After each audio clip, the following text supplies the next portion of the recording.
તો વિકાસની આ નવી ઉડાન રહેશે કારણ કે એરપોર્ટ ટર્મિનલનું જે લોકાર્પણ છે એ પણ થઈ રહ્યું છે ત્યારે કઈ રીતે આ સંપૂર્ણ ખાસ રહેવાનું છે કાર્યક્રમ શું ખાસિયત છે તેને લઈને જાણકારી પણ આપને આપી દે જાન્યુઆરી 2019માં પીએમ મોદીએ ખાતમુહૂર્ત કર્યું હતું આ નવું ટર્મિનલ કે જે હવે લોકોને 17મી તારીખે અર્પણ થવા જઈ રહ્યું છે એરપોર્ટના પુનઃવિકાસ માટે લગભગ 353 કરોડ રૂપિયાનો ખર્ચ કરવામાં આવ્યો હતો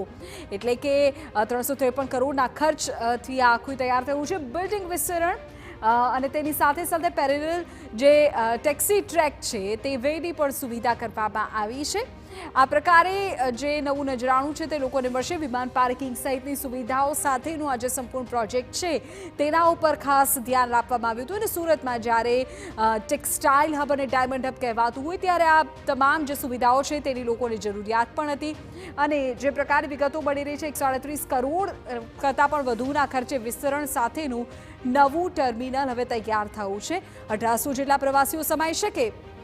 તેટલી તેમાં સુવિધા રહેશે એરપોર્ટ પર ગુજરાતની સંસ્કૃતિને દર્શાવતું આર્ટ વર્ક લોકોનું આવતા જ મન મોહી લેશે આ જે આર્ટ વર્ક છે તે લોકોને ચોક્કસપણે પ્રભાવિત કરશે